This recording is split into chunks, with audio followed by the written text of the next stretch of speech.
Welcome to another episode of The Brand Called You, a podcast and podcast show that brings you leadership lessons, knowledge, experience, and wisdom from thousands of successful individuals from around the world. I'm your host, Ashutosh Garg, and today I'm delighted to welcome a very leading and respected professional from Atlanta, USA, Amanda Spann. Amanda, welcome to the show. Thank you so much for having me. Thank you. Amanda is America's leading app educator. She's also an author of a book titled I Have an App Idea. So, Amanda, before we come to your book, a few questions for you. Tell me Yeah. about your journey and what first made you believe that non-technical people could build apps. Well, my belief that non-technical founders are the future of innovation were birthed out of my own journey as a non-technical founder. I am a self-taught founder.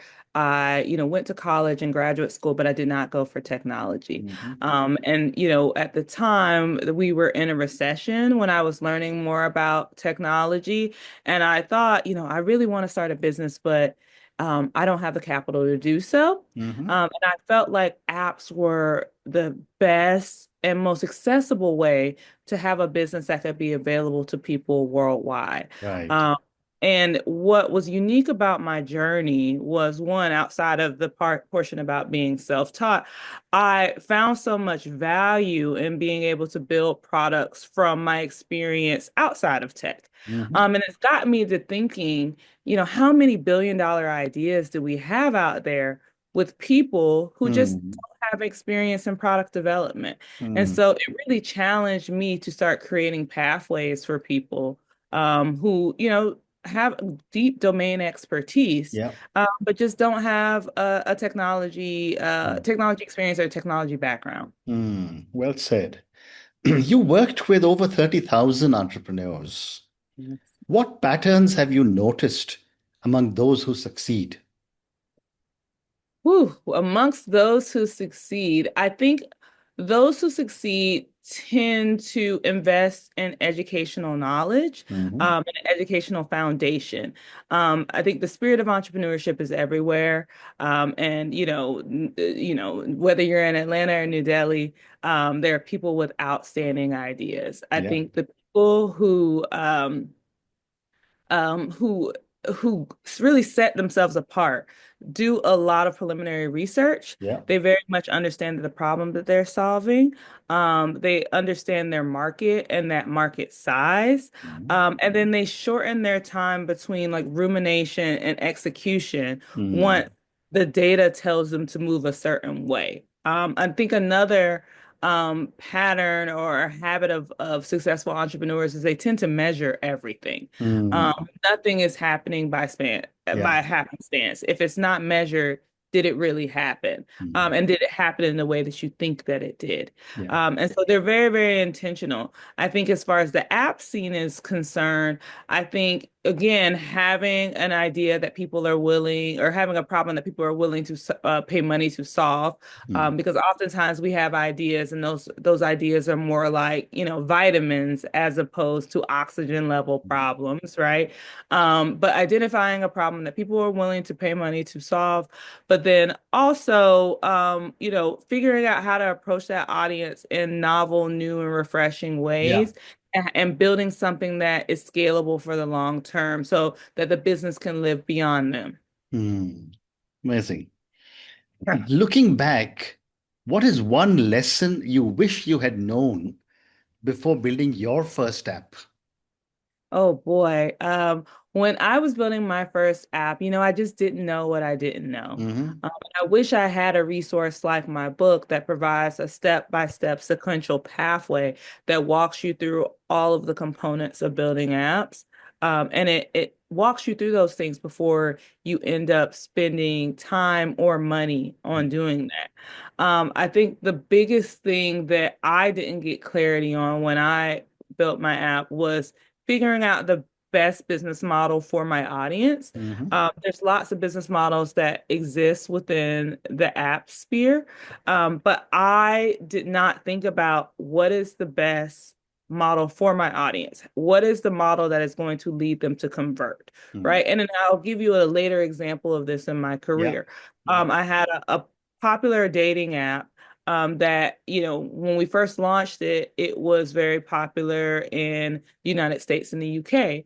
But as time progressed, we gained a lot of popularity in Brazil. But Hmm. simultaneously, we started to see our sales decline. And we're like, Yeah. well, why aren't people opting into our subscriptions? Mm. Upon doing research, we learned that Brazilians actually hate subscriptions. They prefer Mm. micropayments. And so although we had the right product that they were interested in, the model did not work well. And so a lot of times founders have a set idea of how their end users want to receive a Mm. particular type of product, and they stick with that to Mm. a fault. And so when with my first app, it ended up costing me a lot of time and money. But by the Yeah. time I got to my dating app, I Mm. knew that I needed to remove my ego from it and Yeah. make the bit that was best for my customer. Mm. What a great response. Thank you. Amanda, let's now talk about your book. I have an That's app idea, and I'm going to ask all our viewers and listeners to go and check out Amanda Spann's book. I have an app idea. My first question, Amanda, is who exactly is this book for? You say you do not need to code to build an app. What do you need instead? Well, right now, I believe we are in the best time in history to build a product. There are more tools than ever between vibe coding and agentic AI and no code and code tools. There are more tools than ever to help you Yeah. build products, right? However, these tools are like having a toolbox, but not an understanding of general contracting or how to build a house, right? Hmm. So you need that foundational education. And so my book was written for what I like to call everyday innovators, people who are dynamic subject matter experts who've been in their field for 5, 10, 15 years, who have Yeah. great ideas, but just don't have a technical background. And what the Hmm. book is meant to do is walk them step by step through the process of building an app, no matter what path they take. So regardless of whether you will go the more traditional route and work with a developer, or go the agentic or a vibe coding or AI route, it teaches you what to anticipate, how to prepare for that, and how to Hmm. navigate that without confusion. And so the book has a 4-step framework that we call ID3. Yeah. And ID3 stands for ideation, design, development, and deployment. So Hmm. over the course of this book, we'll first teach you in the ideation phase how to build a business around your idea. Secondly, we'll teach you how to design for that target audience. Hmm. Third, no matter what path you take in development, will help you navigate that with ease. And then lastly, will help you deploy that app. And so it helps you identify how to manage and maintain and market your investment. Hmm. And the goal here is to provide you with a sequential roadmap with guided activities. It's half book, half workbook, right? So there Hmm. are guided activities in there. So you're incrementally building as you complete the book, right? By the time you get to the end of the book, you will have everything you need to execute on that app if you're not doing so already. Hmm. So it's an incredible pathway. I know some of your listeners have probably attempted to build an app before. Maybe they don't have a technical background. They Hmm. may have been spending hours ruminating on Google or Correct. YouTube trying to look things up. And now they don't have to do that anymore. The Hmm. average technical founder loses about $50,000 USD on this side of things, trying to build an app and waste about 2 years of time. And I Hmm. don't know about you, but I don't have that money to spare, right? And I Absolutely. No don't one want to does. waste. Yeah. Right. It wastes 2 years of my life attempting to build a product, right? And so Absolutely. this will help you to navigate it with ease and a lot more confidence so you don't get taken advantage of and you feel like a confident founder as you build the product of your dreams. Hmm. How well, how interesting. You also say, Amanda, that most apps fail in the planning stage. What does good planning really look like? Good planning is prioritization, right? Hmm. It's a mix of doing a considerable amount of market research into your end user, Hmm. how the product should be delivered to them, and then also ensuring that you're focused on the features that will give you the conversion, right? A lot of times we as founders, we have this big audacious goal of what our project should look like, and we want to fit all of the Mm, features for now and the features from 3 years from now, mm, right? All in one product upon launch, right?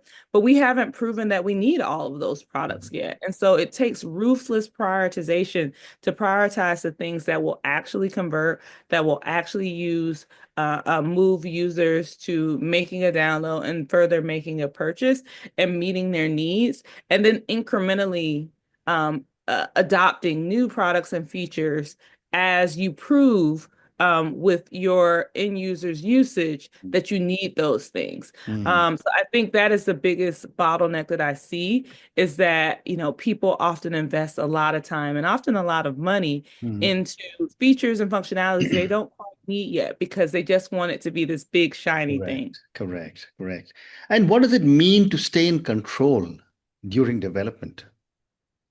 I think you just have an idea of where you're at and what should be happening next. Mm-hmm. Oftentimes, what I see with founders is when they reach the development stage in particular, they become very hands off. Mm, But you're at the helm of this. It's almost like you should be looking at this as you are the architect of this build, right? It is your vision, and you want to see every part of this executed properly.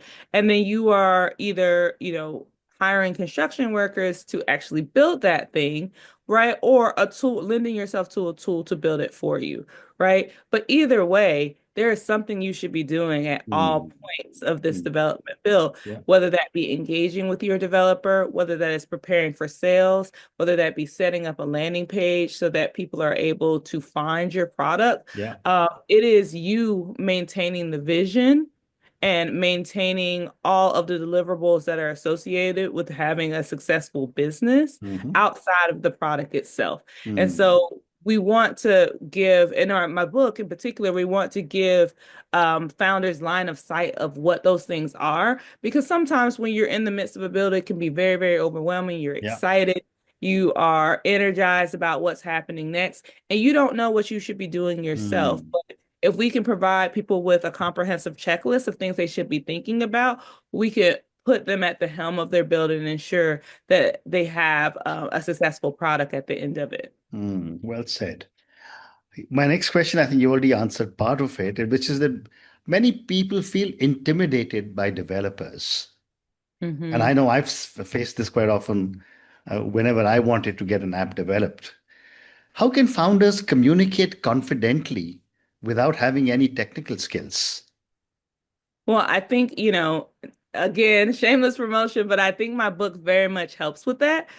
In addition to walking you step by step through the process, it Mm, introduces you to terminology and breaks it down in plain, just very easy to understand mm, terms, right? mm, And so familiarizing yourself with the terminology, better understanding what to anticipate, and understanding that developers are, human. They have a great talent and a great skill, but they're just human, right? mm. And communication might not necessarily be their strong suit. And Yeah. so you want to come to the table with some foundational education so that you can meet them where they're at. Just know that they are there to do a job for you. The vast majority of developers just want to deliver for you. And so it's really, really important that you realize that it's their job to build, not necessarily to educate you. So if Mm, you do your due diligence and your part as an entrepreneur, you will likely have a more successful build. mm. Agree with you. Amanda, what inspired you to focus on what you call the missing middle? Who are the everyday innovators you talk about in your book? Those everyday innovators, they are teachers, they are construction workers, they are nonprofit leaders, they're doctors, they're lawyers. They are people who deeply understand Mm, everyday yeah. mainstream problems. Hmm. When we think about the tech world right now, right, it is relegated to tech hubs, right? A lot of people are not participating in the AI or innovation economy because Mm, they just don't have a technical background. But right. that doesn't mean that they don't understand the problems to be solved or Mm, how to solve them, right? And so my thesis was that there were billion-dollar problems Mm-hmm. in everyday communities. And we needed to give this group of people opportunity and access to solve many of the world's biggest problems by Yeah. just providing them with a roadmap to better understand product Mm. development. Mm. When I first started building my apps, I would get emails from people weekly. I've probably gotten thousands of emails from people who said, "Hey, I read about your app and Mm. I have an app idea, but I don't know where to start." And Mm. what I was seeing again and again and again was people with brilliant ideas who just simply did not have a tech background. Yeah. Many of these people had spent years trying to get this product off the ground and they never had a source of help or guidance. Other people had lost their life savings trying Mm. to invest into a product, and they didn't know what they didn't know. Some of Right. those people were taken advantage of, and some people, Mm. the developers gave them exactly what they wanted, but they didn't Right. know what to ask for, Right. right? It what really kind of turned the tide for me and inspired me to make this a bigger mission was that I started getting letters from incarcerated people, Mm-hmm. and people who, wrote me from prisons and said, "Hey, Amanda, I too have an app idea." And Mm-hmm. I started thinking about how I might have been able to change the trajectory of some of these people's lives if How I would have been able interesting. to provide them with this Yeah. information sooner, right? If they Mm. would have been able to put their energy into something else besides what they did wrong, Mm. right? A lot of these people were very entrepreneurial. They had really bright and like great ideas, but they just didn't have a roadmap to invest in. And so I put my framework down on paper and I said, I want to put this out to the world so that everyone equitably has access to it. And let's see what they create. Mm. Amazing. What does empowerment mean in the context of app entrepreneurship? I think it means digital equity. It means Mm-hmm. that everyone gets to participate in the innovation economy. Mm. It means that a school teacher who's been teaching third grade for the past Mm. 15 years gets an equal opportunity Yeah. to build an ed tech product Mm. and to help, build a products for parents or teachers or for the school system. And Mm. she or he gets just as much of a shot as someone who went to school for technology Yeah. or lives in a tech hub. I believe that domain tech expertise is the new technical edge.